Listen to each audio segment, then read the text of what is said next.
مرحبا بكم. الحديث في الساعات الأخيرة عن اسم واحد، اسم معين، وهذا شيء طبيعي، هو أيوب بوعدي. يا لها من مباراة لهذا النجم، يا لها من سيطرة على أرضية الميدان، يا لها من ثقة كبيرة في مباراة صعبة تحت الضغوط. لكي تكون لاعب وسط ناجح يجب أن تمتلك شيء معين، ألا تحرقك الكرة بين قدميك، وهذا ما أبرزه أمس أيوب بوعدي. لاعب له ثقة كبيرة، يلعب وكأنه يقوم بذلك مع أصدقائه.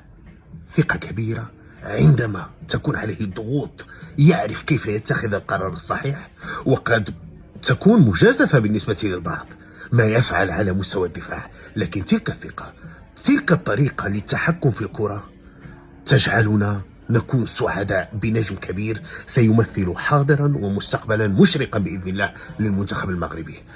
الجميع كان يتمنى الانتصار، لكن يجب أن يشكر مجهود اللاعبين والطاقم الفني على هذه الانطلاقة الإيجابية أمام المنتخب يبحث كذلك عن اللقب.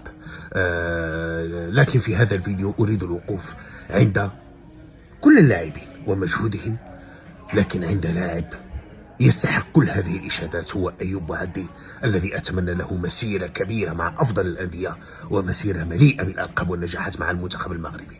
عندما لا تحرقك الكرة بين قدميك فأنت لاعب كبير.